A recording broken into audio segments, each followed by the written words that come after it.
تبارك الذي بيده الملك وهو على كل شيء قدير الذي خلق الموت والحياة ليبلوكم أيكم أحسن عملا وهو العزيز الغفور.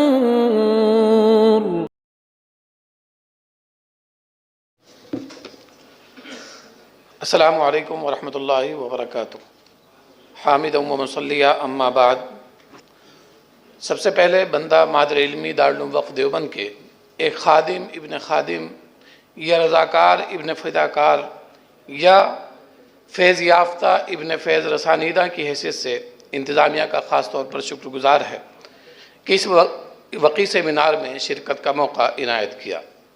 ادارے کے روز افزوں ترقیاتی مراحل اور مشاہیر قوم و ملت کی زبان سے اس کے نظام تعلیم و تربیت پر ہونے والے وقی جملے جب میری سماعتوں سے ٹکراتے ہیں تو مجھے بے ساختہ اس شخصیت کی یاد آتی ہے جن کے لیے اس ادارے کی ترقی میں اٹھنے والا ہر قدم تسکین روح اور بشاشت قلب کا سبب ہوتا تھا، جن کی حیات کا ہر لمحہ اور جد و جہد کا ہر لحظہ اس مادر علمی کے لیے وقف تھا، یعنی والد گرامی شیخ الادب حضرت مولانا مفتی محمد اسلام قاسمی علیہ الرحمہ سابق استاذ حدیث و ادب دارالعلوم وقف دیوبند.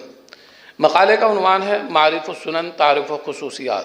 بندے نے اس میں درذیل عنوانات پر 17 صفحات تحریر کیے ہیں. وہ ذیلی عنوانات آپ کی خدمت میں پیش کیے جا رہے ہیں. بر صغیر کے مدارس و جامعات، سیاہ ستہ اور جامع ترمذی کا مختصر تعارف اور اس کی اہمیت، شروح و حواشی، امام العصر علامہ کشمیری کی امالی اور افادات، صاحب معارف السنن علامہ بنوری کا مختصر تعارف، علم حدیث میں علامہ بنوری کی تحریری خدمات، معارف السنن کی تصنیف کا پس منظر، معارف السنن کا مختصر تعارف، شارح کی جد و جہد، اسلوب تحریر اور خصوصیات و امتیازات، کتاب کے بارے میں اساتین علم کی آراء.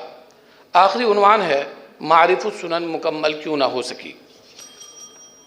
میں دو جملے استاذ الکل حضرت مولانا سلیم اللہ خان صاحب کے معارف السنن کے تعلق سے بیان کرتا ہوں.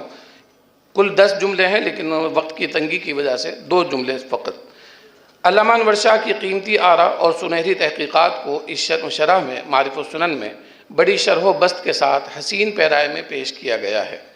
العرف الشذی کے مبہم مقامات کا تشفی بخش حل پیش کرتے ہوئے امام الحدیث علامہ کشمیری کے نقطہ نظر کی عمدہ تشریحات کی گئی ہیں. والسلام علیکم ورحمۃ اللہ وبرکاتہ.